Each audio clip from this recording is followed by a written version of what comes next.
जी हाँ, ईरान अब खुलकर सामने आ चुका है। ईरान वर्सेस अमेरिका की एक नई जंग आने वाले वक्त में दुनिया देखने वाली है क्या, और क्यों यह कहा जा रहा है कि यह युद्ध है सदा के लिए। इन तमाम अहम खबरों पर हम करेंगे बात, और मैदान जंग में इस वक्त गाजा के मैदान जंग में जो कुछ चल रहा है उसकी एक एक अपडेट भी आपके सामने होगी। आपके साथ मैं हूं समीर अब्बास, मेरे साथ रवि मिश्रा भी जुड़ रहे हैं। इजराइल और हमास के बीच चल रही जंग महाविनाश की तरफ मुड़ चुकी है। गाजा के भूगोल को बदलने का प्रण ले चुका इजराइल विनाशकारी हथियारों से हमला कर रहा है, तो हमास की तरफ से भी अटैक जारी है। इस बीच महायुद्ध पर 5 बड़े खुलासे हुए हैं। हमास ने दावा किया है कि उसका प्लान गाजा में जंग जारी रखने का है। उधर ईरान, यमन और अमेरिका के बीच गाजा से बड़ी जंग का मोर्चा खुल चुका है। साथ ही अमेरिका ने ऐलान कर दिया है कि महायुद्ध के लिए समय और जगह वो तय करेगा। ऐसे में विश्व युद्ध की आशंका और गहरा गई है। करेंगे इन तमाम पहलुओं पर बातचीत, लेकिन शुरुआत इस वक्त की बड़ी खबर के साथ करते हैं। गाजा में इजराइल का ग्राउंड ऑपरेशन तेज, हमास के ठिकानों पर भीषण बमबारी, एंटी टैंक दस्ते ने गोले दागे हैं, लड़ाकू विमानों ने भी बमबारी की है।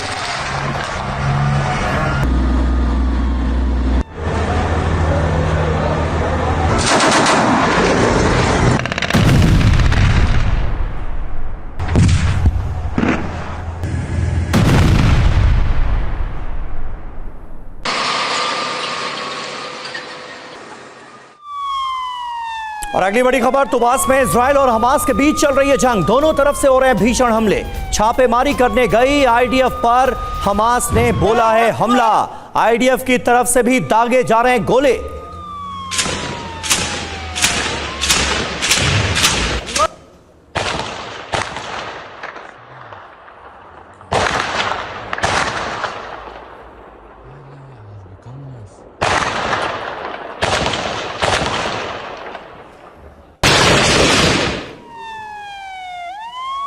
और वही गाजा जंग पर हमास कमांडर का चौंकाने वाला बयान। अमेरिकी अखबार में खलील अल हया का दावा, स्थायी जंग के लिए इजराइल पर हमला किया। फिलिस्तीन मुद्दे पर दुनिया को जगाने की कोशिश, नरसंहार का लक्ष्य समीकरण बदलना था, यह दावा किया गया है खलील अल हया की तरफ से।